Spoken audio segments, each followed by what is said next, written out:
Aku ibu dari 2 anak. Di ruang sidang perceraian, setelah suamiku ketahuan berselingkuh, kami sepakat berpisah. 1 anak ikut dia, 1 ikut aku. Saat aku hendak pergi membawa anak keduaku, mantan suamiku tertawa merendahkan. Sudah, dua-duanya ikut aku saja. Kamu miskin. Mau jadi apa anakmu nanti? Diurus gembel sepertimu. Gundiknya ikut menyeringai. Miskin tapi belagu. Ngurus suami saja nggak becus, sok mau ngurus anak. Aku pulang dengan luka, tanpa nafkah, tanpa perlindungan. Tahun-tahun berlalu, aku membesarkan anakku dengan kemampuan seadanya, tanpa keluhan. 25 tahun kemudian, meski hanya lulusan SMP, anakku menjelma pengusaha sukses. Aku mencari kabar anak pertamaku. Dan aku syok. Ternyata, sebelum ceritanya dimulai, silakan tulis di kolom komentar, dari daerah mana saja teman-teman yang menonton cerita ini. Jangan lupa like dan subscribe, agar channel ini bisa semakin berkembang, dan bisa mempersembahkan cerita yang lebih menarik lagi.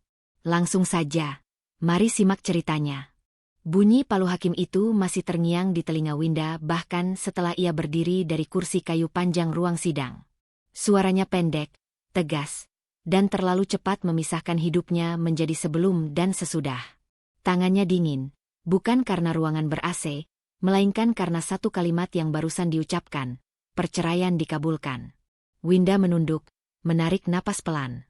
Ia tidak menangis. Air mata justru terasa terlalu mahal untuk ditumpahkan di ruangan yang sejak awal tidak pernah memihak perasaannya.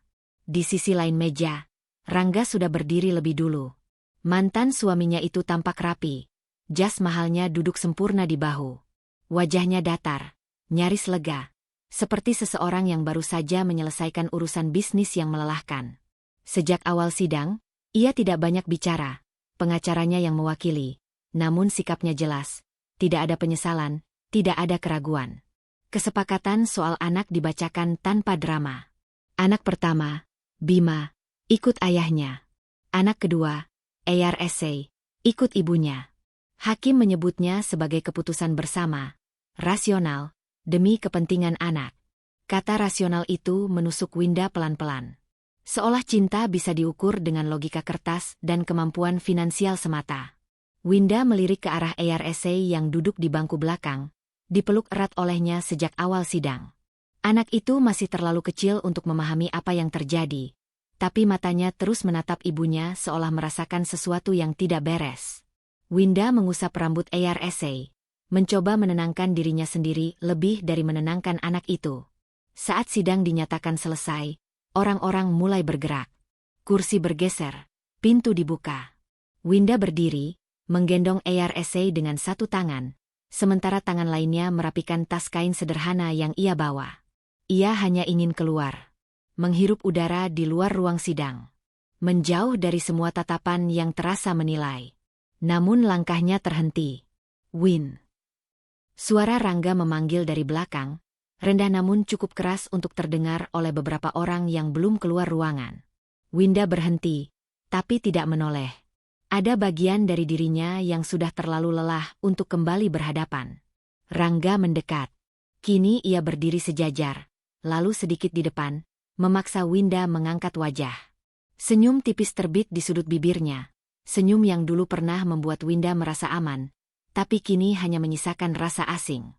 Udah dipikirin matang? Tanya Rangga. Nada suaranya terdengar seperti basa-basi, tapi matanya tidak. Ngurus ARSA sendiri maksudnya. Winda mengangguk singkat. Iya. Rangga tertawa kecil, pendek, seperti menahan sesuatu yang menurutnya lucu. Maksud aku, kamu yakin bisa? Ia melirik tas kain Winda, lalu sepatu datar yang sudah tampak usang. Kamu kan, ya, tahu sendiri. Kalimat itu menggantung, tapi maknanya jatuh telak. Kamu miskin, Win, lanjut Rangga tanpa rasa bersalah.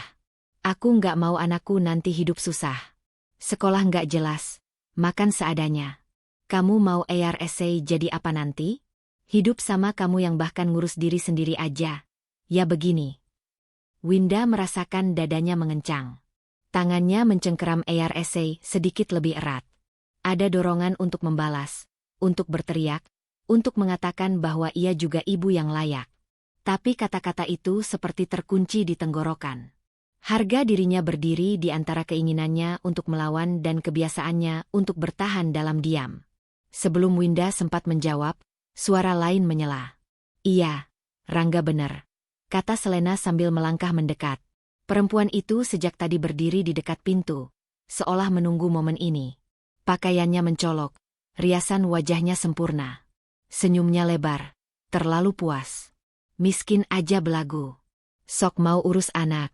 Urus suami sendiri aja nggak becus, kan? Beberapa kepala menoleh. Winda bisa merasakan panas menjalar ke wajahnya. Bukan karena malu semata, tapi karena sesuatu di dalam dirinya seperti diremas. Selena berdiri begitu dekat, cukup dekat untuk memperlihatkan cincin di jarinya. Cincin yang dulu Winda kenal, yang dulu melingkar di jari Rangga saat mereka masih sah. Rangga tidak menghentikan Selena. Ia hanya mengangguk kecil, seolah pernyataan itu masuk akal. Udah, kata Rangga kemudian, nada suaranya terdengar seperti orang yang sedang memberi solusi murah. Kalau kamu mau realistis, dua-duanya ikut aku aja. Kamu kan, hidup kamu aja belum tentu beres. Winda menatap Rangga lama. Untuk pertama kalinya sejak sidang dimulai, ia benar-benar menatap wajah pria yang pernah ia nikahi. Di sana tidak ada lagi seseorang yang ia kenal. Yang ada hanya orang asing dengan ego besar dan keyakinan bahwa uang bisa menggantikan segalanya. Aku ibu ARSA, kata Winda akhirnya, suaranya pelan tapi utuh. Dan aku akan ngurus dia. Selena tertawa mengejek. Rangga mengangkat bahu, seolah keputusan Winda tidak penting. Winda tidak menunggu balasan. Ia berbalik, melangkah keluar ruang sidang dengan ARSA dalam gendongan. Setiap langkah terasa berat, tapi ia terus berjalan. Di dadanya, luka lama terbuka lebih lebar. Bukan hanya karena perceraian, tapi karena caranya dipandang. Kecil, tidak layak, dan mudah disingkirkan. Di ambang pintu gedung pengadilan, Winda berhenti sejenak. Ia menatap halaman luar yang ramai, lalu menunduk pada ARSA yang kini tertidur di pelukannya. Dalam diam, sebuah keputusan kecil terbentuk, rapuh tapi berbahaya. Ia tidak akan tinggal di kota ini lebih lama. Jika di sini ia hanya akan terus dipatahkan, maka ia akan pergi, meski belum tahu kemana dan bagaimana caranya bertahan. Langkah Winda terasa lebih berat sejak keluar dari gedung pengadilan. Kalimat-kalimat Rangga dan Selena masih berputar di kepalanya, bukan sebagai suara, melainkan sebagai beban yang menekan dada.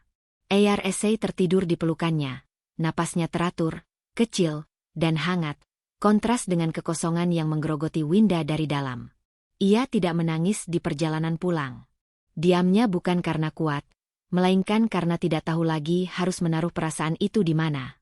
Rumah kontrakan kecil yang selama ini mereka tempati terasa semakin sempit sore itu. Dindingnya tipis, catnya kusam, dan udara di dalamnya lembab. Winda menurunkan ARSA perlahan ke kasur tipis, lalu duduk di lantai tanpa menyalakan lampu. Senja masuk lewat jendela, membentuk bayangan panjang di lantai. Disitulah ia membiarkan tubuhnya berhenti, meski pikirannya terus berjalan. Ia teringat ucapan Rangga tentang kemiskinan, tentang masa depan anak. Kata-kata itu tidak hanya merendahkannya sebagai perempuan, tapi sebagai ibu. Winda mengusap wajahnya, menahan napas panjang. Ia tidak ingin marah. Amarah hanya akan menguras tenaga yang sudah sedikit. Yang ia rasakan justru takut gagal, takut benar-benar tidak mampu memberi ARSA hidup yang layak. Malam datang tanpa ia sadari. Winda menyalakan lampu dapur, mengambil segelas air, lalu duduk kembali di samping ARSA. Anak itu menggeliat, lalu membuka mata. Ibu? Panggilnya pelan. Iya, nak, jawab Winda cepat, tersenyum tipis meski dadanya terasa sesak. Ia memeluk ARSA, menempelkan dagunya ke kepala kecil itu. Dalam pelukan itu, sebuah kesadaran tumbuh. Jika ia tetap di sini, ia akan terus berada dalam bayang-bayang Rangga, dalam kota yang sama, dalam jarak yang memungkinkan luka lama terus disentuh. Malam itu, Winda tidak tidur. Ia membuka tas, mengeluarkan map berisi surat-surat lama, akta kelahiran ARSA, buku tabungan yang isinya nyaris kosong, dan sebuah foto lusuh rumah kayu di kampung halamannya. Rumah itu milik orang tuanya dulu, sebelum dijual sebagian untuk biaya hidup. Sisa tanah dan bangunan kecilnya masih ada, tak terurus, tapi nyata. Keputusan itu datang perlahan, tidak meledak-ledak. Pindah bukan berarti kalah. Pergi bukan berarti menyerah. Justru di sanalah ia mungkin bisa bernapas tanpa terus dibandingkan. Tanpa harus membuktikan apapun pada Rangga atau Selena. Ia menatap foto rumah itu lama, lalu melipat kembali dengan hati-hati. 2 hari kemudian, Winda dan ARSA tiba di kampung halaman dengan bus tua yang berhenti terlalu sering. Jalanan sempit, udara lebih panas, dan suara ayam terdengar dari berbagai arah. Rumah yang mereka datangi lebih kecil dari yang Winda ingat. Dinding kayunya mulai lapuk, halaman depannya ditumbuhi rumput liar. Winda berdiri di depan pintu, ragu sejenak, sebelum akhirnya mendorongnya perlahan. Belum sempat ia menata apapun, suara dari samping rumah menyapa. "Kamu Winda, ya?" Winda menoleh. Seorang perempuan parubaya berdiri di balik pagar bambu, wajahnya penuh keriput, tapi matanya tajam dan hangat. Ia memegang ember berisi cucian. Tatapannya tidak menghakimi, hanya mengamati, seperti seseorang yang sudah lama hidup dan tahu bahwa hidup tidak selalu ramah. "Iya, Bu," jawab Winda pelan. "Bu Ranti," katanya sambil mengangguk. "Dulu sering lihat kamu waktu masih gadis. Sekarang pulang bawa anak." Nada suaranya datar, tanpa rasa ingin tahu berlebihan. Winda mengangguk lagi. Ia tidak menjelaskan apapun. Bu Ranti tidak bertanya lebih jauh. Hanya melirik kondisi rumah dan ARSA yang bersembunyi di balik kaki ibunya. "Kalau butuh air atau apa-apa, bilang," ucap Bu Ranti singkat sebelum kembali ke pekerjaannya. Ucapan itu sederhana, tapi Winda merasakannya seperti pegangan kecil di tengah laut. Ada seseorang yang melihatnya, bukan sebagai perempuan gagal, tapi sebagai manusia yang pulang membawa beban. Malam pertama di kampung, Winda duduk di lantai rumah kayu itu, mendengarkan suara jangkrik dan angin yang masuk lewat celah dinding. Tidak ada kemewahan, tidak ada kepastian. Hanya dirinya dan ARSA. Ia memeluk lutut, menatap kegelapan, dan bertanya pada dirinya sendiri apakah ia cukup kuat untuk memulai dari titik ini. Saat itu, sebuah tekanan baru muncul, bukan lagi dari hinaan Rangga, melainkan dari kenyataan yang harus ia hadapi sendirian. Winda menarik napas dalam, lalu berjanji pada dirinya sendiri, ia akan bertahan, apapun risikonya, meski belum tahu harga yang harus dibayar. Pagi di kampung datang terlalu cepat bagi Winda. Ia terbangun sebelum matahari benar-benar muncul, bukan karena segar, melainkan karena tubuhnya belum terbiasa tidur di lantai kayu yang keras. Dinginnya malam masih tertinggal di sendi-sendi. ARSA terlelap di sampingnya, meringkuk dengan napas pelan. Winda memandang wajah anak itu lama, seolah mencari alasan untuk bangun dan memulai hari. Perutnya kosong, tapi itu bukan hal baru. Yang lebih berat justru pikiran tentang bagaimana hari ini akan dilewati. Tidak ada uang tetap, tidak ada pekerjaan jelas. Yang ada hanya kebutuhan yang tidak bisa menunggu. Winda bangkit, menyibakkan tirai tipis di jendela. Kampung itu mulai hidup. Suara orang menyapu halaman, ayam berkokok, dan sepeda tua melintas di jalan tanah. Semua terasa asing sekaligus dekat. Ia mengikat rambutnya asal, lalu membangunkan ARSA dengan sentuhan lembut. "Bangun, nak. Kita mulai hari," ucapnya pelan. Hari itu, Winda mulai dengan apa yang bisa ia lakukan. Ia menawarkan bantuan ke beberapa rumah, mencuci pakaian, membersihkan dapur, menyiangi kebun kecil. Tidak ada tawar-menawar. Upah yang diterima seringkali hanya cukup untuk membeli beras dan telur. Kadang malah sekadar sepiring makan siang. Winda menerimanya tanpa komentar. Setiap kali rasa lelah menyusup, ia menelan sendiri, tidak membiarkannya keluar sebagai keluhan. ARSA ia bawa kemanapun bisa dibawa. Anak itu duduk di teras rumah orang, bermain dengan batu dan ranting, sesekali memanggil ibunya. Winda selalu menjawab, meski tangannya pegal dan punggungnya terasa nyeri. Dalam benaknya, ada satu tekad sederhana. ARSA tidak boleh merasa ditinggalkan. Siang hari, Bu Ranti muncul di depan rumah kayu Winda dengan membawa semangkuk sayur. "Makan dulu," katanya singkat, seolah itu hal biasa. Nada suaranya tidak iba, lebih mirip perintah yang tidak memberi ruang untuk ditolak. Winda menerima mangkuk itu, menunduk. Terima kasih, Bu. Bu Ranti melirik tangan Winda yang kasar dan basah. Kerja dari pagi. Winda mengangguk. Iya, ada yang perlu dikerjakan. Tidak ada cerita panjang. Bu Ranti tidak memaksa. Tapi dari caranya berdiri sejenak sebelum pergi, Winda tahu perempuan itu mengerti lebih banyak daripada yang diucapkan. Kehadiran Bu Ranti bukan sebagai penyelamat, melainkan saksi. Seseorang yang melihat Winda dari titik terendahnya tanpa mencoba mengubahnya menjadi kisah sedih. Malam tiba dengan tubuh yang semakin berat. Winda menghitung uang receh di atas lantai. Jumlahnya kecil, tapi cukup untuk bertahan 1 hari lagi.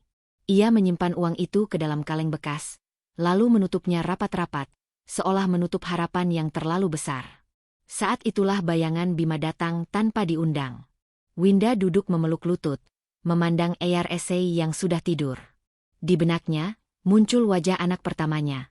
Usia yang seharusnya hampir sama dengan ARSA sekarang, tapi berada jauh, di dunia yang tidak bisa ia jangkau. Ia membayangkan Bima bangun di rumah besar, dengan mainan yang lebih mahal, makanan yang lebih lengkap. Pikiran itu seharusnya menenangkan, tapi justru menimbulkan rasa perih yang tidak bisa dijelaskan. Ia bertanya-tanya apakah Bima masih ingat suaranya. Apakah Rangga pernah menyebut namanya dengan baik, atau justru sebaliknya. Keinginan untuk menghubungi muncul, lalu tenggelam oleh kenyataan pahit. Ia tidak punya apa-apa untuk ditawarkan, bahkan nomor telepon yang pasti pun tidak ia miliki. Winda menutup mata, menahan napas. Rasa bersalah itu berbeda dari takut dan marah yang ia rasakan sebelumnya. Ini lebih sunyi, lebih dalam. Seperti luka yang tidak berdarah tapi terus menggerogoti. Hari-hari berikutnya berjalan dengan pola yang sama. Kerja, pulang, tidur. Winda menjadi mesin yang bergerak demi satu tujuan, bertahan. Ia tidak berbagi beban dengan siapapun. Bahkan pada Bu Ranti, ia hanya menjawab seperlunya. Diamnya bukan bentuk kekuatan, melainkan cara agar tidak runtuh di hadapan orang lain. Suatu sore, saat hujan turun tiba-tiba dan Winda berlari kecil membawa ARSA pulang dari rumah orang, ia tergelincir di tanah licin. Lututnya terantuk batu. Rasa nyeri menyambar, membuatnya terduduk. ARSA menangis ketakutan. Winda ingin mengumpat, ingin menangis. Tapi yang keluar hanya helaan napas panjang. Ia berdiri tertatih, menggendong ARSA lebih erat, dan melanjutkan langkah. Malam itu, sambil membersihkan luka di lututnya, Winda menyadari sesuatu yang lebih menekan. Tubuhnya punya batas. Jika ia jatuh sakit, tidak ada siapa-siapa yang bisa menggantikannya. Kesadaran itu melahirkan tekanan batin baru. Ia harus mencari cara yang lebih stabil, meski risikonya belum ia pahami sepenuhnya. Lutut Winda belum sepenuhnya pulih ketika pagi kembali datang.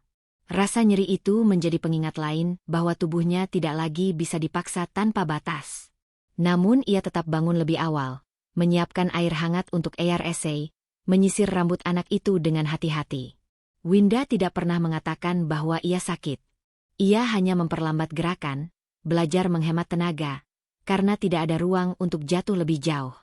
Siang itu, saat ARSA tertidur di tikar pandan, Winda memberanikan diri melakukan sesuatu yang sudah lama ia tunda. Ia meminjam ponsel tua milik Bu Ranti. Perempuan itu memberikannya tanpa banyak tanya, hanya berkata singkat, "Pakai aja. Jangan lama-lama." Jari Winda bergetar saat mengetik nomor yang masih ia hafal di luar kepala. Nomor Rangga. Beberapa detik terasa seperti menit. Nada sambung terdengar, lalu berhenti. Panggilan terputus. Winda menelan ludah, mencoba lagi. Kali ini tidak diangkat sama sekali. Ia duduk diam, menatap layar ponsel yang kembali gelap. Tidak ada pesan masuk, tidak ada panggilan balik. Jarak yang selama ini hanya ia rasakan, kini menjadi nyata, dibangun dengan sengaja. Bukan hanya jarak fisik, tapi jarak keputusan. Bu Ranti melirik dari ambang pintu. Nggak diangkat, tanyanya datar. Winda menggeleng. Mungkin sibuk. Bu Ranti tidak menanggapi. Ia hanya mengambil ponselnya kembali dan keluar, seolah tahu bahwa kalimat penghiburan tidak akan banyak membantu. Winda menyimpan perasaan kecewa itu dalam-dalam. Bukan karena Rangga menolak bicara dengannya, Tapi karena penolakan itu berarti satu hal lain. Aksesnya pada Bima semakin tertutup. Sore harinya, Winda melihat unggahan lama yang tersisa di akun media sosial Rangga, foto-foto yang masih bisa diakses publik. Di sana, Selena berdiri di depan mobil mewah, mengenakan gaun mahal, senyumnya lebar dan percaya diri. Keterangan fotonya singkat, tapi cukup menusuk. Hidup harus naik level. Winda menatap layar itu lama. Selena tidak pernah menyebut namanya. Tidak perlu. Setiap gambar adalah penegasan bahwa posisinya kini jauh di bawah, bahwa hidup Winda yang penuh keterbatasan adalah kebalikan dari kehidupan yang dirayakan Selena. Winda menutup aplikasi itu, mematikan ponsel, dan mengembalikannya ke Buranti tanpa sepatah kata. Di dalam dadanya, ada rasa yang sulit diberi nama. Bukan iri, bukan pula marah sepenuhnya. Lebih mirip kelelahan emosional. Lelah dibandingkan, lelah dinilai, lelah merasa kecil. Untuk sesaat, bayangan Bima kembali muncul, berdiri di samping Selena dan Rangga, tertawa di rumah besar yang dulu ia tinggali. Winda memejamkan mata, memaksa bayangan itu pergi. Malam itu, ARSC rewel. Mungkin karena cuaca yang berubah, mungkin karena kelelahan. Winda menggendongnya, mengayun perlahan di depan rumah. Suara jangkrik kembali menemani. Dalam ayunan itu, Winda merasakan sesuatu yang berbeda dari hari-hari sebelumnya. Kesedihan masih ada, tapi ia mulai menolak untuk membiarkannya menguasai setiap napas. Ibu di sini, bisiknya pada ARSC. Bukan janji besar, hanya kalimat sederhana yang ia ulang berkali-kali, seolah menguatkan dirinya sendiri. Hari-hari berikutnya, Winda berhenti mencoba menghubungi Rangga.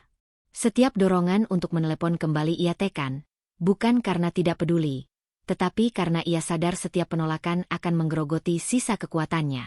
Ia memilih mengalihkan fokus, mencari pekerjaan yang sedikit lebih rutin, meski upahnya tetap kecil. Membersihkan warung pagi hari, membantu menyiapkan dagangan, lalu kembali ke pekerjaan serabutan lain. Buranti sesekali memperhatikan dari jauh. "Kamu nggak capek nyimpen semua sendiri?" tanyanya suatu sore. Winda tersenyum tipis. "Capek. Tapi kalau dikeluarin, takutnya malah berhenti." Jawaban itu jujur, tanpa drama. Buranti mengangguk pelan, seolah memahami pilihan itu. Malam menjelang dengan udara lembab. Winda menidurkan ARSC lebih awal, lalu duduk di teras, memandangi langit yang gelap. Ia tahu keputusannya untuk berhenti mengejar Rangga membawa risiko. Jaraknya dengan Bima bisa menjadi permanen. Kesadaran itu menekan dadanya. Tapi ia tetap memilih fokus pada satu hal yang ada di hadapannya. Tekanan batin itu kini berubah bentuk.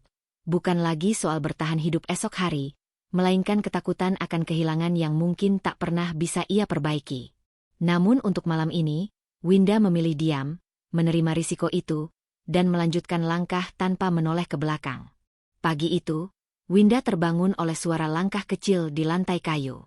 ARSC berdiri di dekat pintu, memegang sandal ibunya yang sudah tipis di bagian tumit. Anak itu menatapnya dengan wajah polos, tapi ada sesuatu yang berubah dalam sorot matanya. Rasa ingin tahu yang lebih dalam dari sekadar permainan. "Ibu mau kerja?" tanya ARSC. "Iya," jawab Winda sambil duduk dan meraih sandal itu. "Nanti pulang sebelum gelap." ARSC mengangguk. Ia tidak lagi merengek seperti dulu. Sejak beberapa waktu terakhir, anak itu mulai mengamati lebih banyak, mendengar lebih banyak, dan bertanya lebih sedikit.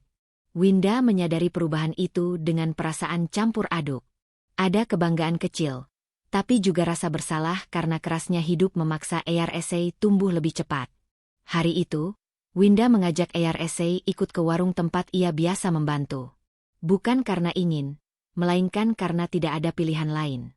Di sana, ARSC duduk di sudut, membantu merapikan botol kosong tanpa diminta. Sesekali ia menatap ibunya yang sibuk mengangkat karung beras kecil, wajahnya serius. "Ibu capek?" tanya ARSC saat Winda berhenti sejenak untuk mengusap keringat. Winda tersenyum. "Capek sedikit. Tapi bisa." Jawaban itu bukan kebohongan, juga bukan penguatan kosong. Ia ingin ARSC melihat bahwa lelah tidak selalu berarti menyerah. Bahwa kerja keras bukan sesuatu yang perlu ditangisi, melainkan dijalani. Saat jam makan siang, Pemilik warung menawarkan makanan lebih. Ambil aja, Win. Kasihan, kamu sama anak. Winda berhenti mengunyah. Kata kasihan itu jatuh pelan tapi berat. Ia mengangkat wajahnya, tersenyum tipis. Terima kasih, Bu. Tapi ini aja cukup. Ia membayar penuh makanannya meski uang di dompetnya menipis. Keputusan kecil itu mengubah sesuatu di dalam dirinya. Ia tahu ARSA memperhatikan. Ia ingin anak itu belajar satu hal. Menerima bantuan boleh, tapi menggantungkan harga diri pada rasa iba orang lain tidak. Sore hari, hujan turun deras. Winda dan ARSA berjalan pulang sambil menutup kepala dengan jaket tipis. Lumpur menempel di kaki mereka. Di depan rumah, Bu Ranti berdiri di bawah atap, memanggil mereka masuk. Kamu ngapain bawa anak kerja terus? Tanya Bu Ranti sambil menyerahkan handuk kecil pada ARSA. Nada suaranya keras, tapi matanya tidak. Winda mengeringkan rambut ARSA. Biar dia tahu hidup nggak selalu gampang. Bu Ranti menghela napas. Tahu boleh, tapi jangan terlalu dipaksa. Winda menoleh. Saya nggak memaksa, Bu. Saya cuma nggak mau nutup-nutupin. Bu Ranti terdiam. Ia melihat tangan Winda yang kasar, lutut yang masih menyisakan bekas luka. Di matanya, Winda bukan perempuan yang pantas dikasihani berlebihan, melainkan seseorang yang sedang berjuang dengan caranya sendiri. Sejak saat itu, Bu Ranti tidak lagi menawarkan uang atau bantuan langsung. Ia memilih cara lain, mengawasi dari jauh, memastikan Winda tidak jatuh tanpa sadar. Malam itu, ARSA membantu menyapu lantai rumah. Gerakannya canggung, tapi sungguh-sungguh.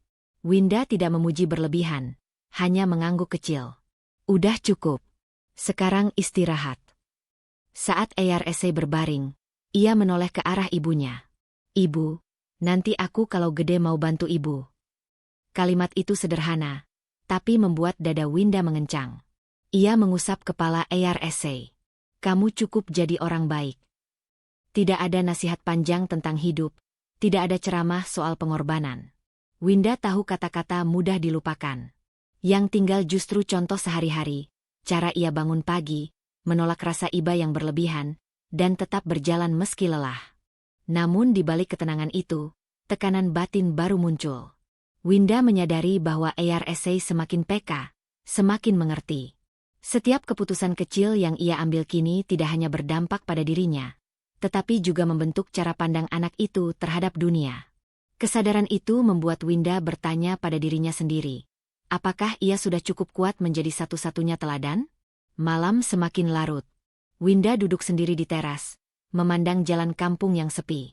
Ia tahu, untuk menjaga harga diri yang ia tanamkan pada ARSA, ia mungkin harus mengambil risiko lebih besar ke depan, mencari pekerjaan yang lebih berat, atau membuka peluang yang belum ia pahami sepenuhnya. Pikiran itu menekan dadanya, tapi ia tidak mundur. Ia memilih diam, menyimpan kekhawatiran itu, dan bersiap melangkah ke hari berikutnya. Malam masih lembab ketika Winda mematikan lampu teras. Ia berdiri sebentar di ambang pintu, menatap jalan kampung yang sepi. Kekhawatiran tentang masa depan ARSA belum benar-benar pergi sejak sore itu, tapi ia menekannya rapi, seperti menutup luka dengan kain bersih agar tidak terlihat berdarah. Di dalam rumah, ARSA tertidur pulas. Napas anak itu menjadi satu-satunya penanda bahwa hari ini telah dilewati dengan selamat. Keesokan harinya, hidup berjalan seperti biasa. Winda bekerja, pulang, lalu bekerja lagi. Rindu pada Bima hadir dengan cara yang aneh. Tidak meledak, tidak menjerit, hanya menetap seperti debu di sudut-sudut hati. Ia belajar hidup berdampingan dengan perasaan itu, meski tidak pernah benar-benar nyaman.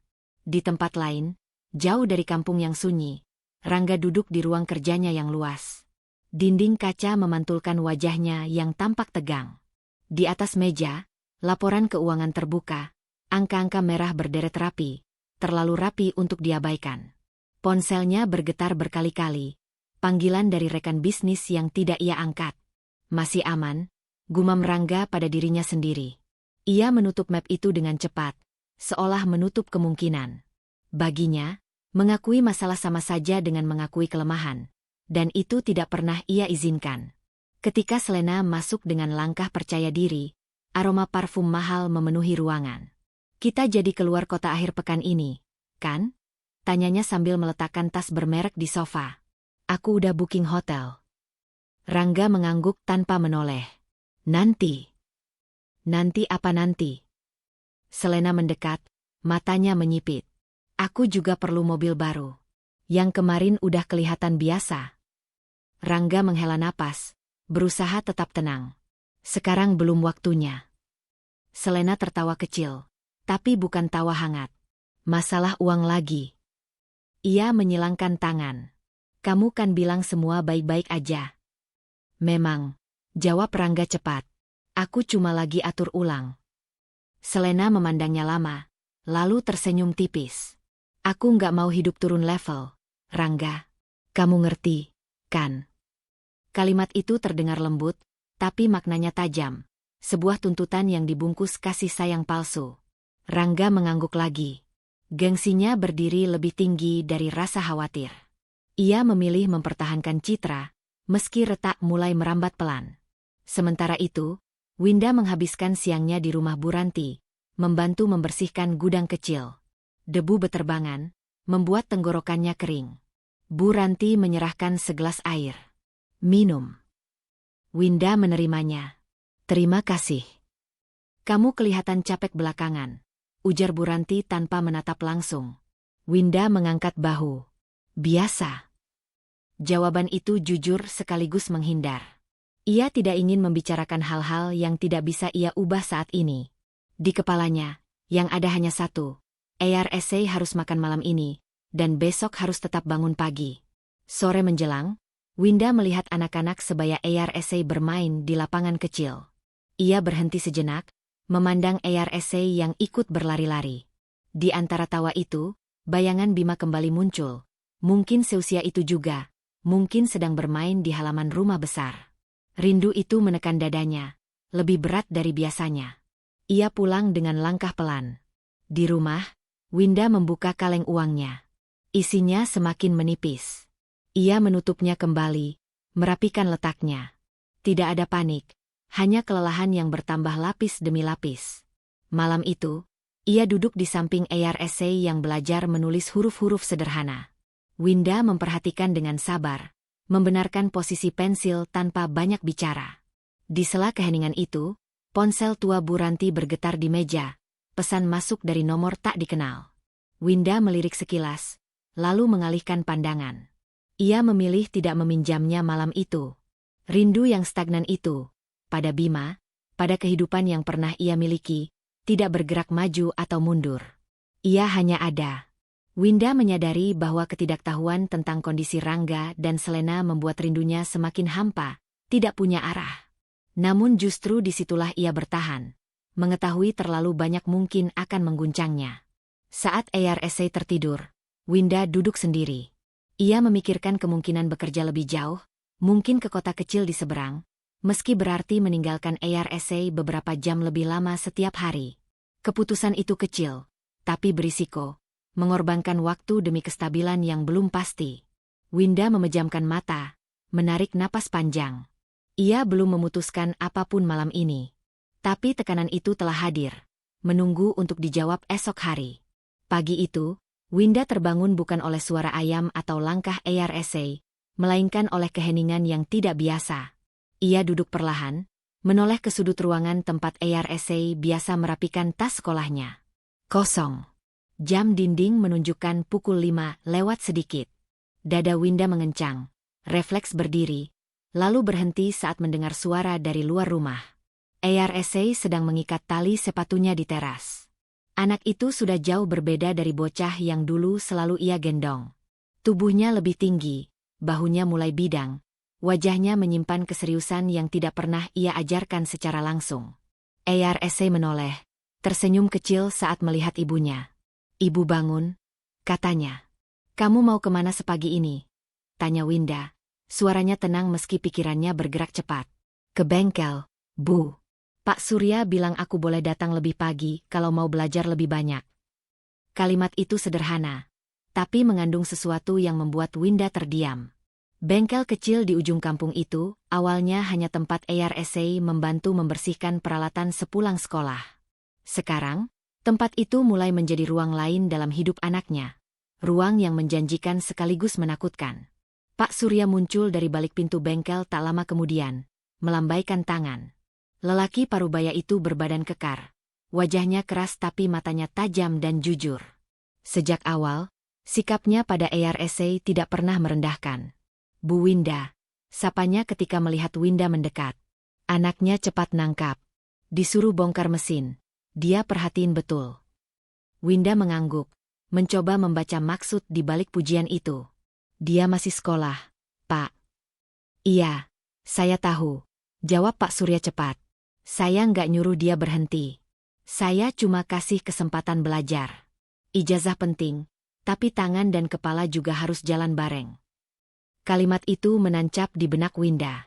Ia pernah hidup di dunia yang hanya mengakui kertas dan gelar, dan tersingkir karenanya. Namun mendengar ARSA dinilai dari kemampuannya, bukan latar belakangnya, menimbulkan perasaan yang sulit ia urai. Hari-hari berikutnya, ARSA mulai membantu lebih sering. Upahnya kecil, kadang hanya cukup untuk membeli beras tambahan atau membayar listrik. Tapi setiap kali ARSA menyerahkan uang itu tanpa diminta, Winda merasakan dorongan untuk menolak, bukan karena tidak butuh, melainkan karena takut. Takut ARSA terlalu cepat memikul beban. Takut ia mengulang hidup yang keras seperti dirinya. Suatu malam, Winda duduk di samping ARSA yang sedang membersihkan tangannya dari oli. "Kamu capek?" tanyanya. ARSA mengangkat bahu. "Biasa, Bu." Jawaban itu mengingatkan Winda pada dirinya sendiri bertahun-tahun lalu. Kalimat yang diucapkan untuk bertahan, bukan karena benar-benar biasa. Winda menelan napas, ingin berkata lebih, ingin melarang, ingin melindungi. Tapi kalau capek, bilang, ucapnya akhirnya. ARSA mengangguk. "Ibu juga." Kalimat itu membuat Winda terdiam. Untuk pertama kalinya, ia menyadari bahwa ARSA tidak lagi hanya menerima contoh darinya. Anak itu mulai membalasnya, menjadi cermin yang hidup. Bu Ranti memperhatikan perubahan itu dari jauh. Suatu sore, ia berkata pelan, "Anakmu kuat. Tapi jangan biarin dia jadi tulang punggung terlalu cepat." Winda menatap jalan tanah di depan rumah. "Saya juga takut, Bu. Tapi kalau saya tahan terus, dia nggak akan belajar berdiri." Bu Ranti tidak menyanggah. Ia hanya mengangguk, seolah mengerti bahwa setiap ibu punya batas antara melindungi dan melepaskan. Di dalam dirinya, konflik Winda bergeser. Bukan lagi sekadar bertahan hidup hari demi hari, melainkan memilih apakah ia akan mempercayai jalan ARSA meski jalur itu penuh risiko. Setiap kali melihat ARSA berangkat pagi-pagi, ada bagian dari dirinya yang ingin memanggil kembali, memintanya tetap kecil, tetap aman. Namun ia tidak melakukannya.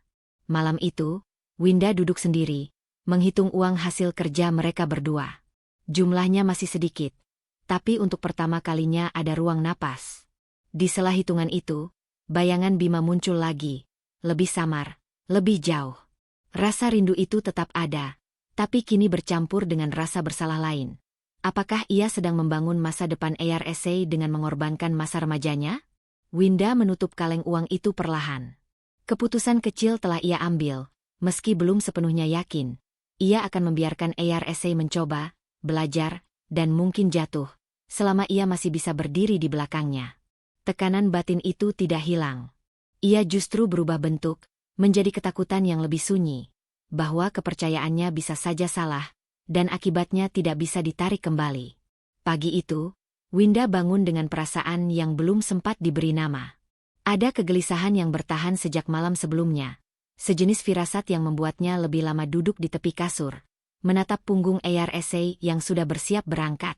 Anak itu mengenakan kaos lengan panjang yang warnanya mulai pudar. Rambutnya disisir rapi. Geraknya mantap. Terlalu mantap untuk seorang remaja yang dulu selalu bertanya sebelum melangkah. "Ibu," kata ARSA sambil mengikat jam tangannya. "Habis pulang bengkel nanti, aku mau ngomong." Winda mengangguk. "Tentang apa?" "Nanti aja," jawab ARSA singkat. Lalu tersenyum kecil dan keluar. Sejak beberapa bulan terakhir, Bengkel Pak Surya bukan lagi sekadar tempat ARSA membantu. Lelaki itu mulai mengajaknya memahami mesin, bukan hanya membersihkan. Cara Pak Surya berbicara selalu langsung, tanpa merendahkan. Ia tidak memuji berlebihan, tapi juga tidak pelit memberi tanggung jawab. Di sana, ARSA menemukan sesuatu yang jarang ia dapatkan di sekolah, kejelasan antara usaha dan hasil. Siang hari, Winda datang ke bengkel membawa bekal sederhana. Ia melihat ARSA dan Pak Surya berdiri berhadapan dengan mesin yang terbuka. Pak Surya menunjuk bagian tertentu. ARSA mengangguk, lalu mencoba sendiri. Ketika tangannya salah gerak, Pak Surya tidak membentak. "Ulangi," katanya pendek. "Pelan." Winda memperhatikan dari jauh. Ada rasa lega melihat ARSA diperlakukan seperti seseorang yang dipercaya, bukan anak kecil yang dititipi. Namun di balik lega itu, ada kecemasan yang terus menggesek. Sore menjelang, ARSA menepati janjinya. Ia duduk di depan ibunya, napasnya ditarik dalam. "Bu, aku mau kerja penuh di bengkel." Kalimat itu jatuh seperti batu ke air tenang. Winda menatapnya lama. "Sekolahmu?" "Aku mau berhenti sekolah formal," jawab ARSA, cepat tapi tidak tergesa. "Aku mau fokus kerja. Pak Surya bilang aku bisa ikut paket nanti kalau mau." Kata berhenti membuat dada Winda mengeras. Kenangan lama menyeruak. Dirinya yang dulu harus melepaskan banyak hal karena keadaan. Dirinya yang selalu merasa kurang karena tidak punya ijazah tinggi. Luka itu, yang selama ini ia simpan rapi, terbuka kembali. "Kamu tahu artinya?" Suara Winda terdengar lebih rendah dari yang ia inginkan. "Sekolah itu bukan cuma soal ijazah. Itu jalan." "Aku tahu, Bu," jawab ARSA. "Tapi ini juga jalan." Winda berdiri, berjalan ke jendela. Ia ingin mengatakan tidak. Ingin memerintah, menarik kembali kendali. Ketakutannya bukan tanpa alasan. Dunia tidak selalu adil pada mereka yang tidak punya kertas pengakuan. Ia telah merasakannya sendiri. Pak Surya datang sore itu, berdiri di luar pagar. "Bu Winda," katanya ketika Winda keluar. "Saya nggak maksa. Tapi anak ibu punya tangan dan kepala yang jarang. Saya bisa bimbing, bukan cuma kerja." Winda menatapnya, mencoba membaca niat. Di wajah Pak Surya tidak ada ambisi untuk mengambil alih peran orang tua. Yang ada hanya kesungguhan seorang pekerja yang mengenali potensi. "Kalau dia gagal?" tanya Winda pelan. "Gagal juga pelajaran," jawab Pak Surya tanpa berputar. "Yang penting dia tahu bangkitnya gimana." Kalimat itu mengguncang sesuatu di dalam diri Winda. Selama ini, ia berusaha melindungi ARSA dari kemungkinan jatuh, tanpa sadar ingin mengontrol arah hidupnya. Ia menyadari bahwa ketakutannya bukan semata demi ARSA, tapi juga bayangan kegagalannya sendiri yang belum selesai. Malam itu, Winda duduk sendirian di teras. Bu Ranti lewat, berhenti sebentar. "Anakmu mau kerja penuh?" tanyanya, seolah sudah tahu. Winda mengangguk. "Saya takut, Bu." "Takut itu tanda sayang," ujar Bu Ranti. "Tapi kadang, nahan juga bisa melukai." Winda terdiam. Ia kembali masuk ke rumah, menatap ARSA yang sedang membersihkan sepatu kerjanya dengan hati-hati. Di sana, ia melihat keseriusan yang tidak dibuat-buat. Bukan lari dari tanggung jawab, melainkan memilihnya. "Ada syarat," kata Winda akhirnya. ARSA menoleh. "Apa, Bu?" "Kamu tetap belajar. Paket, atau apapun. Dan kalau kamu capek, bilang. Jangan pura-pura kuat." ARSA mengangguk cepat. "Iya." Keputusan itu terasa seperti melepaskan sesuatu yang selama ini ia genggam erat. Ada rasa kehilangan, tapi juga ruang baru yang terbuka. Winda tahu risikonya besar. Jalan ini tidak umum, tidak aman, dan bisa berakhir pahit. Namun untuk pertama kalinya, ia memilih percaya sepenuhnya. Bukan karena yakin segalanya akan baik-baik saja, melainkan karena ia tidak ingin rasa takutnya menjadi penjara bagi anaknya. Malam semakin larut. Winda berbaring, memandangi langit-langit. Tekanan batin itu belum pergi. Ia berubah menjadi kecemasan yang lebih tajam. Jika keputusan ini salah, ia yang harus menanggung akibatnya bersama ARSA. Dengan napas yang tertahan, Winda menerima risiko itu. Sebuah langkah kecil yang bisa mengubah segalanya.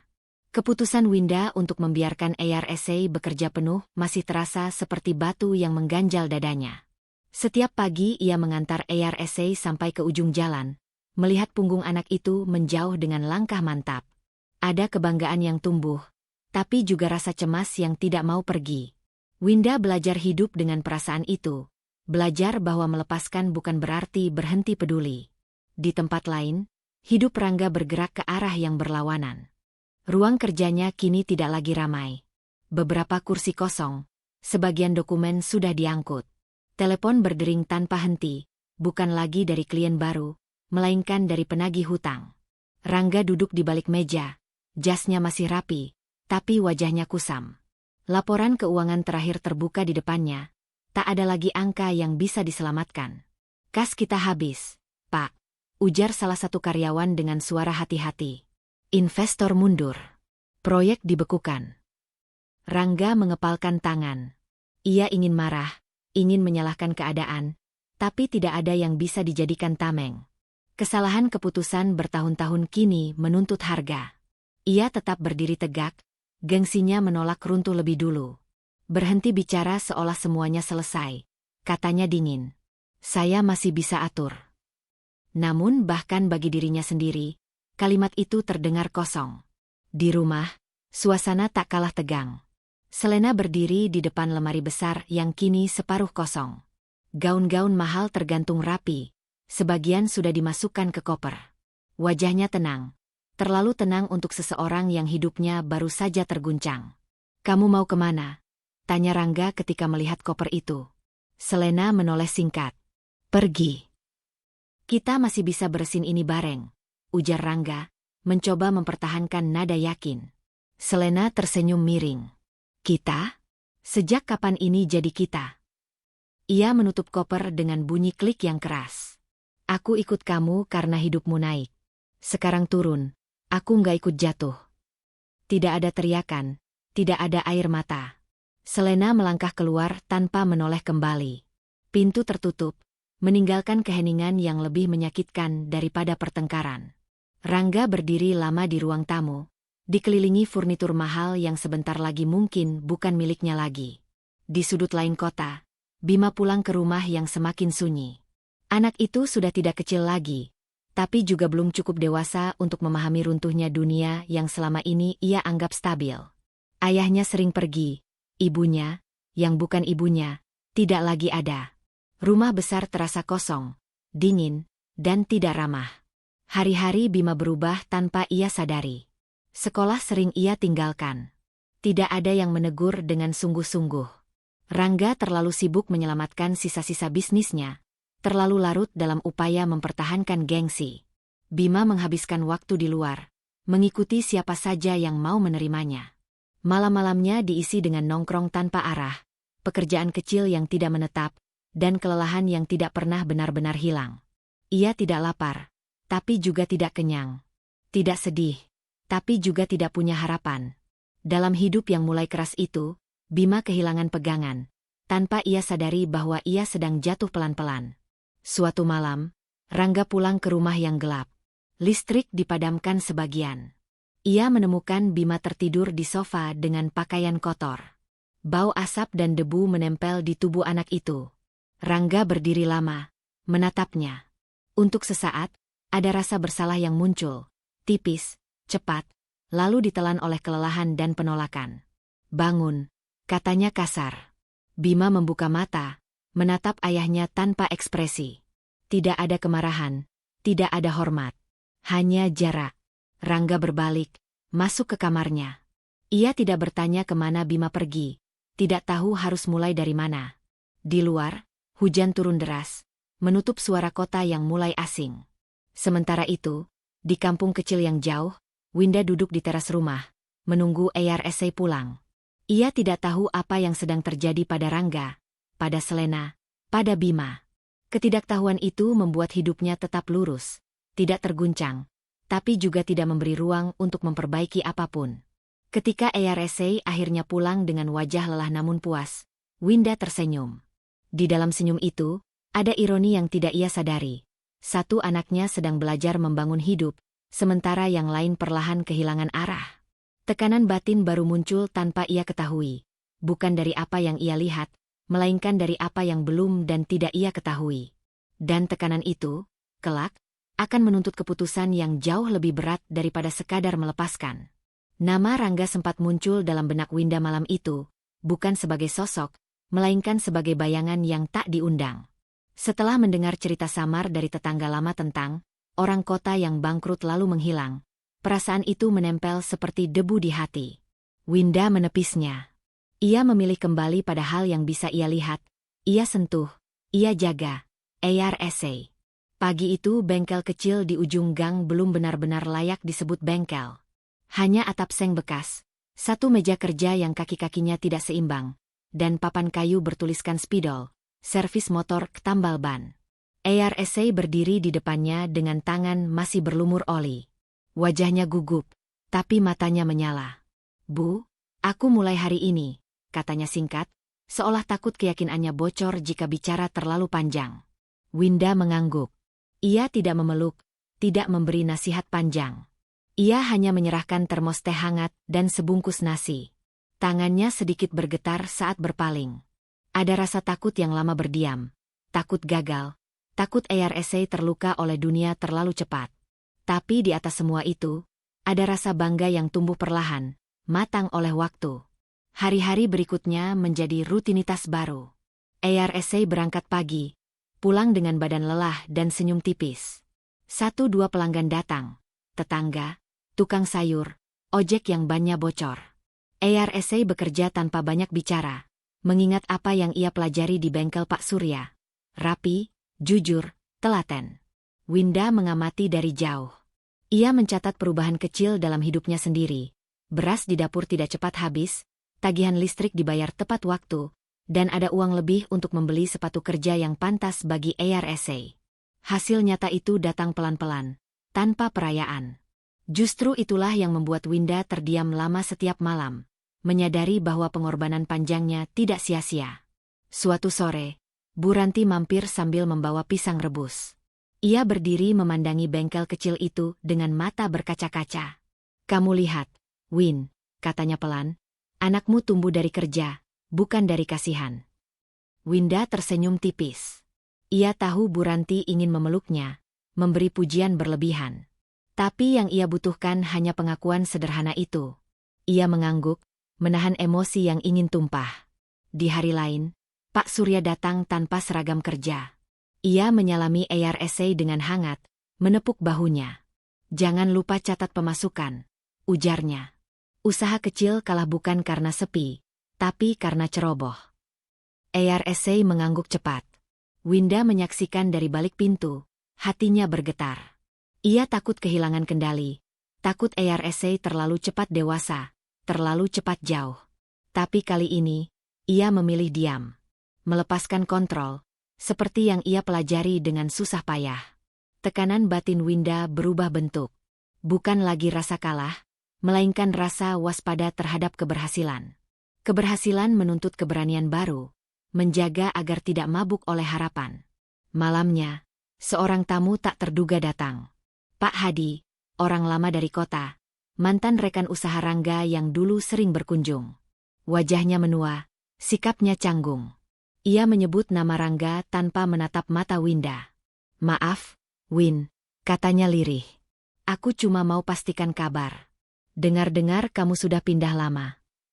Winda menegakkan punggung. Nama itu menggema di ruang tamu kecilnya. Ia tidak marah, tidak juga sedih seperti dulu. Hanya ada denyut halus yang mengganggu ritme napas. "Dia kenapa?" tanya Winda singkat, lebih sebagai refleks daripada rasa ingin tahu. Pak Hadi menghela napas. "Sulit. Hutang kemana-mana. Anaknya juga." Ia menggantung kalimatnya. "Aku pikir kamu perlu tahu." Winda mengangguk, lalu mempersilakan Pak Hadi pulang. Ia tidak bertanya lebih jauh.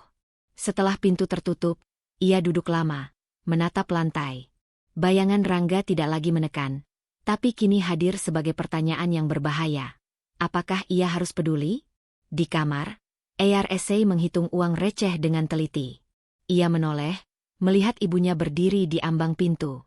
Bu, minggu depan aku mau beli kompresor kecil. Bisa nambah kerjaan. Winda menatap anaknya, lalu mengangguk.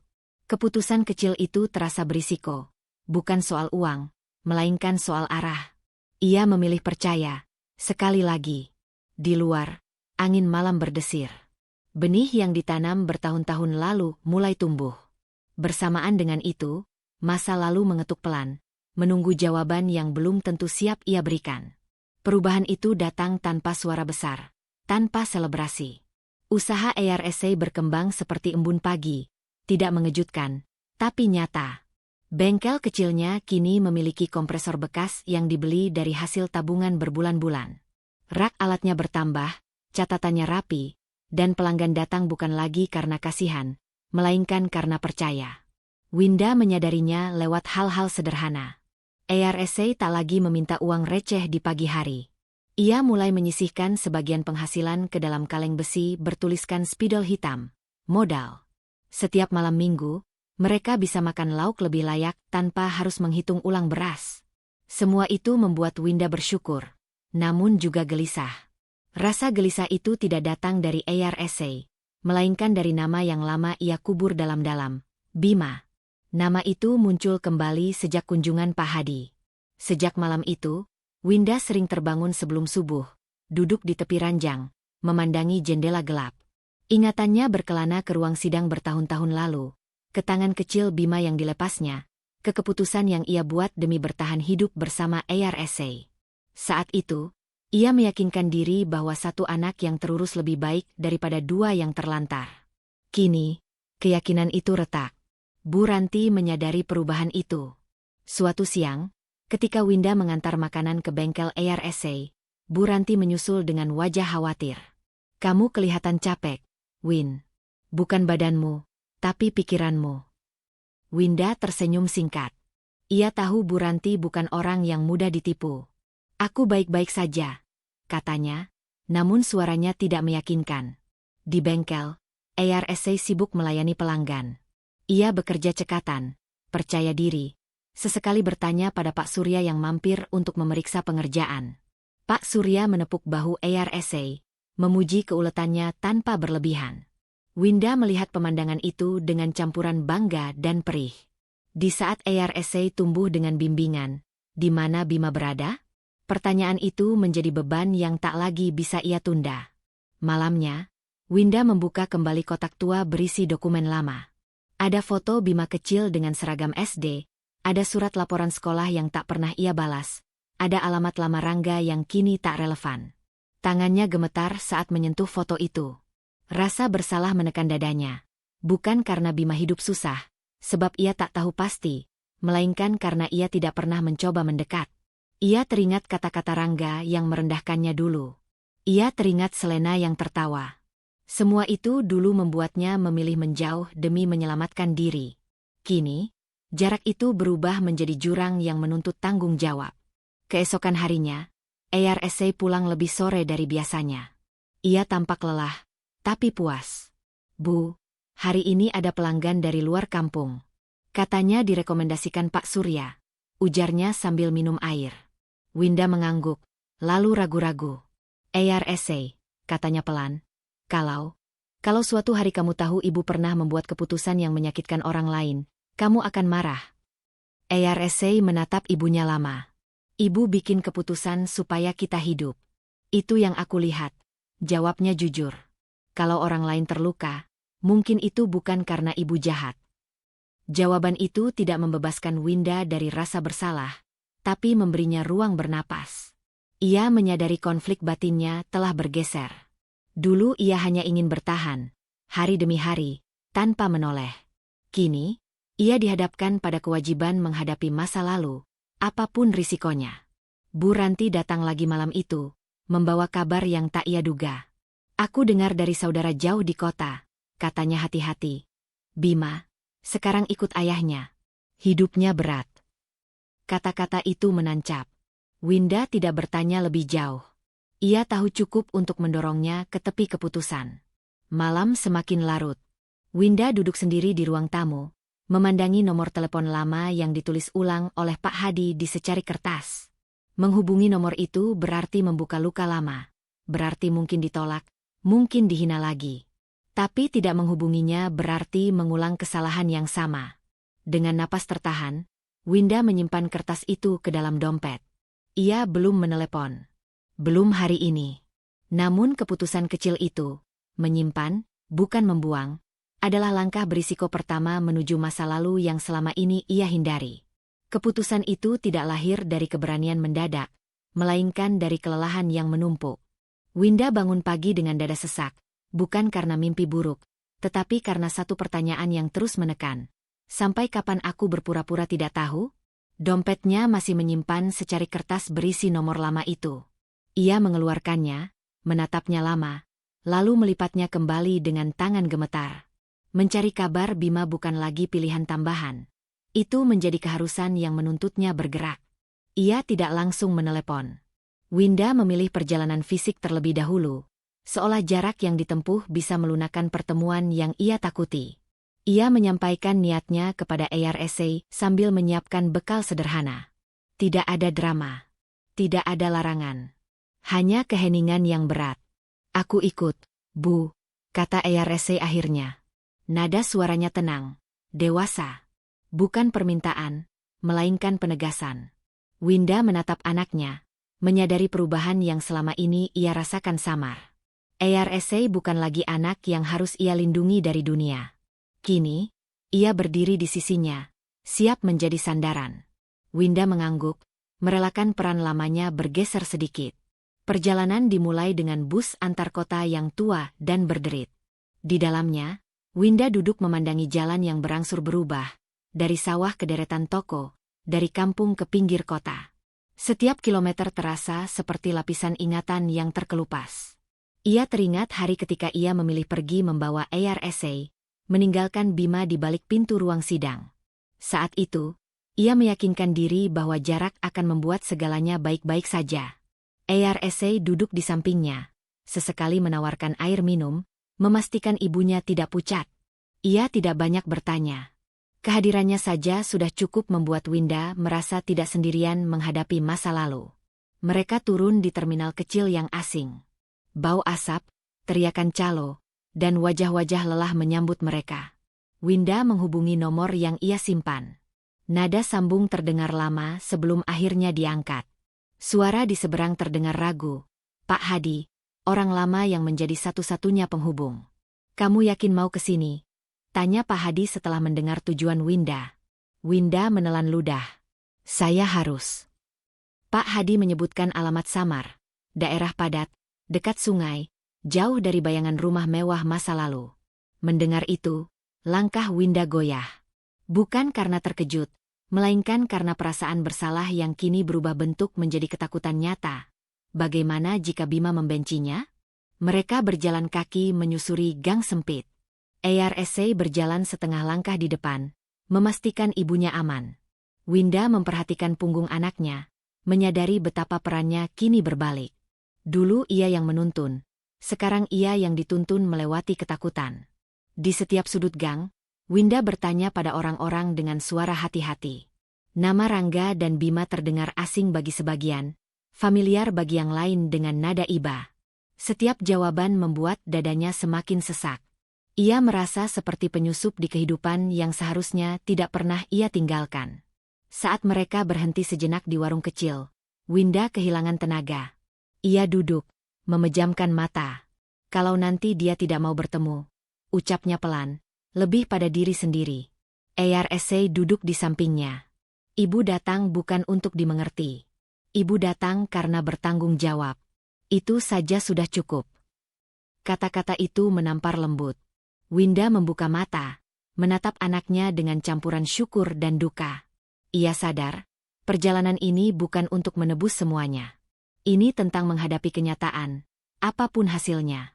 Petunjuk terakhir membawa mereka ke tepi sungai. Rumah-rumah berdiri rapat, sebagian miring, sebagian nyaris roboh. Winda berdiri kaku, napasnya tercekat. Dunia masa lalunya dan masa kini seakan bertabrakan di tempat itu. ARSA menggenggam tangannya. Kita sudah sejauh ini, Bu. Winda mengangguk pelan. Ia melangkah maju, meski lututnya lemah. Di depan salah satu gubuk reot, langkahnya terhenti. Dari dalam terdengar suara batuk tua, dan suara langkah lain yang berat. Tekanan batin itu kembali memuncak. Winda berdiri di ambang keputusan yang tak bisa ditarik. Mengetuk pintu berarti membuka luka yang tak bisa ia kendalikan. Ia mengangkat tangannya perlahan, dan berhenti, tepat sebelum mengetuk. Tangan Winda akhirnya mengetuk pintu itu, pelan, hampir tak terdengar. Bunyi kayu rapuh beradu terdengar lebih keras di dadanya daripada di telinga. Tidak ada jawaban. Ia mengetuk lagi, kali ini sedikit lebih kuat, seolah ingin memastikan bahwa ia benar-benar ada di sana, tidak sekadar berdiri di ambang kenangan yang menipu. Pintu terbuka setengah. Seorang pria kurus dengan rambut memutih sebelum waktunya menatap mereka. Mata itu, mata yang dulu sering menilai dan meremehkan, kini kosong, berlapis lelah. Rangga. Winda berdiri kaku. Udara di antara mereka membeku. Ia tidak melihat sisa kekayaan, tidak melihat gengsi yang dulu menindihnya. Yang ia lihat hanyalah bayangan masa lalu yang runtuh di hadapannya. Winda? Suara Rangga serak, seperti namanya tersangkut di tenggorokan. Winda mengangguk pelan. Tidak ada amarah yang melonjak, tidak juga kelegaan. Hanya dentuman kenyataan yang terlalu berat untuk diberi nama.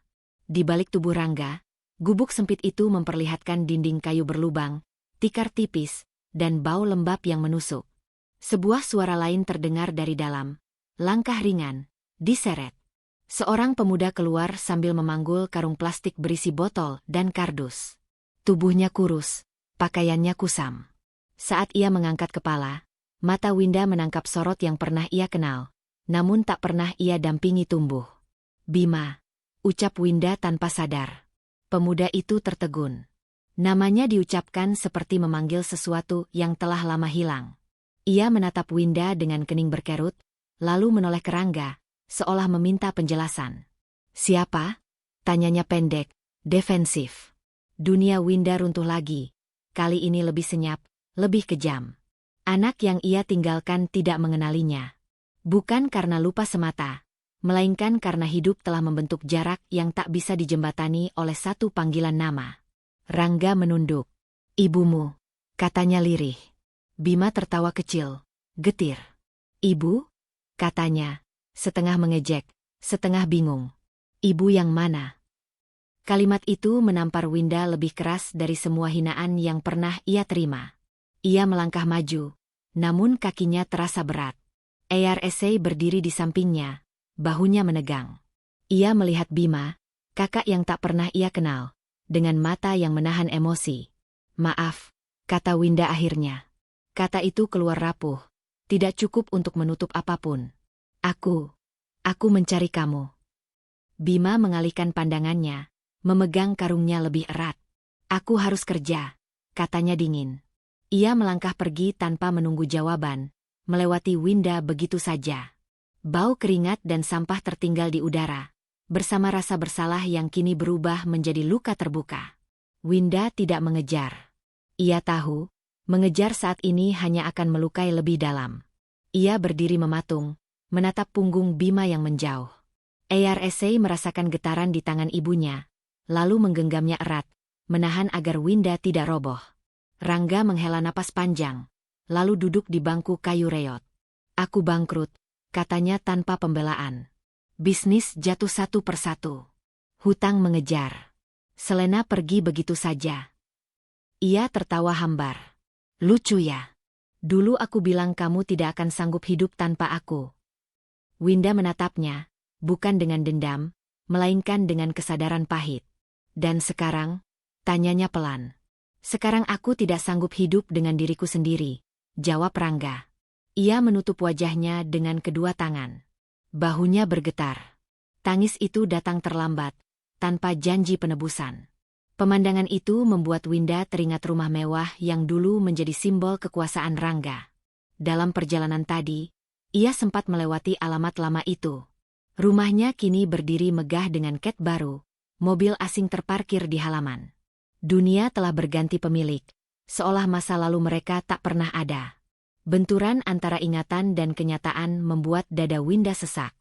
Ia pernah merasa kalah karena miskin. Kini, ia berdiri di antara reruntuhan orang yang dulu menghinanya, dan rasa menang itu tidak datang. Yang ada hanya pertanyaan yang lebih berat. Apa yang harus ia lakukan sekarang? ARSA melangkah maju, menatap Rangga dengan sikap sopan namun tegas. Kami tidak datang untuk menuntut, katanya. Kami datang karena ibu tidak bisa terus pura-pura. Rangga mengangguk lemah. Aku tahu aku salah, katanya. Ia menatap Winda, matanya merah. Kalau kamu mau membawa Bima. Winda mengangkat tangan, menghentikannya. Ini bukan soal mengambil atau meninggalkan, katanya dengan suara bergetar namun mantap. Ini soal menghadapi. Kalimat itu menandai perubahan dalam dirinya. Ia tidak lagi lari, tidak juga menunggu keajaiban. Ia berdiri di tengah luka lama dan kenyataan baru, menyadari bahwa setiap langkah ke depan akan menyakitkan. Di kejauhan, sosok Bima makin kecil, tenggelam di antara kerumunan. Winda menatap arah itu lama, menimbang keputusan kecil yang berisiko besar. Apakah ia akan kembali besok dan mencoba bicara lagi, atau menghormati jarak yang telah terlanjur terbentuk? Pertanyaan itu menggantung, berat, menutup hari dengan tekanan yang belum menemukan jawaban. Malam itu Winda hampir tidak tidur. Bayangan punggung Bima yang menjauh terus berulang di kepalanya, bercampur dengan suara Rangga yang hancur tanpa sisa gengsi. Subuh datang tanpa memberi ketenangan. Saat fajar menyusup melalui celah dinding penginapan murah, Winda sudah duduk tegak, menatap lantai, seolah mencari jawaban yang tidak pernah sederhana. Ia kembali ke gubuk itu sendirian. ARSA menunggunya di penginapan, bukan karena takut, melainkan karena Winda tahu, pertemuan ini adalah sesuatu yang harus ia hadapi sendiri terlebih dahulu. Langkahnya terasa berat, namun tidak ragu. Tekanan batin yang kemarin menggantung kini menuntut keputusan. Rangga membuka pintu sebelum ia mengetuk. Pria itu tampak lebih tua dari kemarin. Matanya sembab, tubuhnya gemetar. Begitu melihat Winda, ia tidak berkata apa-apa. Ia langsung berlutut di lantai tanah, menundukkan kepala sampai dahinya hampir menyentuh tanah. Aku salah, ucap Rangga dengan suara pecah. Aku tidak punya alasan. Tidak ada pembenaran. Semua kata-kataku dulu. Aku kejam. Winda berdiri mematung. Adegan itu adalah sesuatu yang dulu mungkin ia bayangkan sebagai kemenangan. Tapi ketika itu terjadi, tidak ada kepuasan. Yang ada hanya rasa kosong yang menyakitkan. Rangga menangis tanpa teater, tanpa menyalahkan siapapun.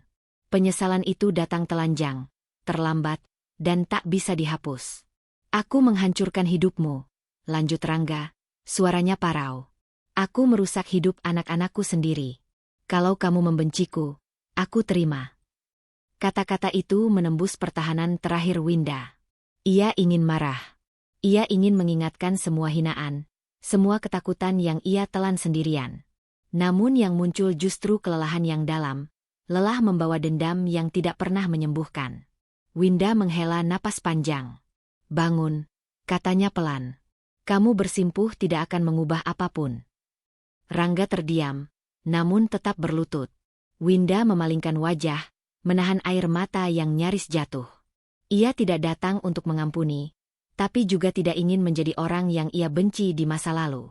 Langkah kaki terdengar dari luar. Bima berdiri di ambang pintu, karung di bahunya. Ia berhenti saat melihat Winda. Mata mereka bertemu. Tidak ada pelukan, tidak ada panggilan. Hanya tatapan yang penuh campuran asing, rindu yang tertahan, dan kehilangan yang belum bernama. Bima menatap lama, seolah mencoba mencocokkan wajah di depannya dengan ingatan yang samar. Winda merasakan dadanya nyeri. Inilah akibat dari jarak yang ia pilih dulu. Anaknya tumbuh tanpa kehadirannya. Aku tidak datang untuk memaksa, kata Winda akhirnya, suaranya nyaris berbisik. Aku hanya ingin kamu tahu. Aku tidak pernah berhenti memikirkanmu. Bima mengerutkan kening. Kalau begitu, kenapa kamu pergi? Tanyanya datar, tanpa amarah meledak. Justru itu yang paling melukai. Winda terdiam. Tidak ada jawaban yang cukup. Karena aku takut, katanya jujur. Dan karena aku tidak cukup kuat saat itu. Pengakuan itu membuat Bima memalingkan wajah. Tangannya mengepal. Ia tidak pergi, tapi juga tidak mendekat. Di antara mereka, ruang kosong itu terasa seperti tembok yang harus runtuh perlahan, bukan dengan satu kalimat. Rangga akhirnya bangkit tertatih, berdiri di sudut, menyadari posisinya bukan lagi pusat. Ia menatap kedua anaknya dengan mata penuh penyesalan. Aku tidak pantas meminta apapun, katanya. Tapi kalau ada sedikit kemanusiaan yang tersisa. Winda memotongnya. Hentikan, katanya tegas. Ini bukan tentang kamu lagi. Kalimat itu menandai pergeseran besar dalam dirinya. Selama bertahun-tahun, hidupnya dibentuk oleh reaksi terhadap Rangga, takut, marah, bertahan. Kini, ia memilih memusatkan diri pada pilihan yang lebih berat, menjadi manusia, bukan korban. Ia menoleh pada Bima. Aku tidak tahu apa yang kamu butuhkan sekarang, katanya. Aku tidak akan menuntut kamu memanggilku apapun. Tapi kalau suatu hari kamu ingin bicara, aku ada. Bima menatapnya lama. Tidak ada jawaban. Namun ia tidak pergi. Itu saja sudah menjadi perubahan kecil yang berisiko, harapan yang rapuh. Winda melangkah mundur, memberi ruang. Ia sadar, memilih kemanusiaan berarti menerima kemungkinan ditolak. Dan saat ia melangkah keluar dari gubuk itu, hatinya berdebar keras. Keputusan berikutnya akan menentukan segalanya. Bukan tentang memaafkan Rangga, tetapi tentang seberapa jauh ia berani membuka diri pada luka yang pernah ia tinggalkan. Pagi itu datang dengan cahaya yang lembut, seolah kota kecil di tepi sungai itu tahu bahwa sesuatu harus diakhiri tanpa gaduh. Winda berdiri di luar gubuk Rangga, menarik napas dalam-dalam. Dampak pertemuan kemarin masih terasa, lelah yang mengendap, bukan luka yang menganga. Ia tidak lagi gemetar. Ada ketenangan baru yang lahir dari keputusan yang telah ia buat semalaman. Ia akan berhenti berperang dengan masa lalu. Bima keluar lebih dulu. Karung di pundaknya kini lebih ringan. Ia menatap Winda, tidak menghindar seperti sebelumnya. Tatapan itu belum ramah, tetapi jujur. Sebuah awal yang rapuh. Winda menyapanya dengan anggukan kecil, menghormati jarak yang masih dibutuhkan. Aku mau bicara sebentar, kata Winda pelan. Tidak lama. Bima mengangguk, lalu duduk di bangku kayu di depan gubuk. Rangga muncul belakangan, berdiri di sisi pintu, canggung, seolah takut keberadaannya sendiri mengganggu. Winda melihatnya sekilas, lalu kembali memusatkan diri pada Bima. Inilah pusatnya. Selalu Bima. Aku tidak datang untuk membuka daftar kesalahan, ucap Winda. Aku juga tidak datang untuk berpura-pura semuanya baik-baik saja. Bima menatap tanah. Terus untuk apa? Tanyanya. Untuk memberi batas, jawab Winda jujur. Aku tidak bisa menghapus luka. Aku juga tidak akan memintamu melupakan apapun. Tapi aku ingin berhenti menghindar. Kata-kata itu tidak bombastis. Justru kesederhanaannya yang membuat Bima mengangkat kepala. Winda melanjutkan, suaranya mantap. Aku ibu kamu. Aku gagal hadir, tapi aku tidak pernah gagal mencintai. Mulai hari ini, aku tidak akan memaksakan peran. Aku hanya menawarkan diri, kalau kamu butuh, kalau kamu siap. Rangga bergerak gelisah, seolah ingin menyela. Winda mengangkat tangan, menghentikannya tanpa menatap. Batas itu juga untuknya. Untuk kamu, Winda akhirnya menoleh pada Rangga. Aku tidak membawa dendam. Tapi aku juga tidak membawa pengampunan kosong. Kamu bertanggung jawab atas hidupmu. Atas pilihanmu. Aku tidak akan menanggungnya lagi. Rangga menunduk, menerima tanpa bantahan. Tidak ada pembelaan, tidak ada permintaan tambahan. Penyesalan yang tersisa kini berdiri sendiri, tanpa sandaran. ARSA datang menyusul dari ujung gang. Ia berhenti beberapa langkah dari ibunya, memberi ruang. Kehadirannya tenang, seperti jangkar. Winda merasakan kekuatan itu, bukan karena ARSA sukses, melainkan karena ia tumbuh menjadi manusia yang utuh. Mas, ARSA menyapa Bima singkat. Tidak ada tuntutan keakraban. Hanya pengakuan hubungan yang ada, meski terlambat. Bima menatap ARSA, lalu kembali ke Winda. Ada getar halus di wajahnya. Aku tidak tahu harus mulai dari mana, katanya lirih. Tidak perlu mulai dari mana-mana, jawab Winda. mulai dari hari ini saja. Keputusan-keputusan kecil pun dibuat, tanpa drama. Winda menawarkan bantuan seperlunya. Makan siang, nomor telepon, kabar yang bisa dibagi. Bima tidak langsung menerimanya semua, namun ia tidak menolak. Rangga berjanji mencari kerja apapun yang ada, tanpa menggantungkan diri pada siapapun. Janji itu tidak dibingkai harapan besar. Winda tahu, tanggung jawab sejati tidak lahir dari kata-kata. Siang menjelang. Winda dan ARSA bersiap pulang. Di ambang perpisahan, Bima berkata pelan, "Aku belum bisa memanggil apa-apa." Winda mengangguk. "Aku mengerti." Itu cukup. Tidak ada air mata. Tidak ada pelukan yang dipaksakan. Ada rasa perih yang masih tinggal, namun tidak lagi menguasai. Saat mereka berjalan menjauh, Winda menoleh sekali. Bima berdiri di sana, menatap, tidak lagi memunggungi. Perjalanan pulang terasa berbeda. Winda memandang jalan dengan kepala tegak. Ia tidak mengungkit masa lalu, dan ia tidak memutarnya kembali. Ia memilih menjaga batas, untuk dirinya, untuk anak-anaknya, untuk hidup yang telah ia bangun dengan susah payah. Di rumah, Bu Ranti menyambut dengan senyum hangat. Pak Surya menelepon ARSA, menanyakan kabar bengkel. Hidup berjalan, sederhana dan nyata. Winda berdiri di dapur, menyiapkan makan malam, mendengar tawa kecil ARSA di ruang depan. Hatinya penuh, bukan oleh kemenangan, melainkan oleh penerimaan. Malam itu, Winda menatap langit dari beranda. Ia tahu luka tidak menghilang hanya karena keberanian. Namun ia juga tahu, cinta yang ia rawat tidak pernah gagal. Ia hanya diuji. Dan ia lulus, bukan karena tidak terluka, melainkan karena tetap memilih manusia. Winda berdiri tegak sebagai ibu. Tidak sempurna, tidak kebal, tetapi utuh. Jika kisah Winda menyentuh hatimu, tentang seorang ibu yang jatuh, bertahan, dan bangkit tanpa kehilangan kemanusiaannya, jangan berhenti sampai di sini. Masih banyak cerita kehidupan yang pahit, nyata, dan penuh makna yang akan kami hadirkan. Klik tombol subscribe sekarang, agar kamu tidak ketinggalan kisah-kisah drama bersambung lainnya yang menggugah emosi, membuka mata, dan menguatkan hati. Terima kasih sudah menemani perjalanan Winda sampai akhir. Sampai bertemu di cerita berikutnya.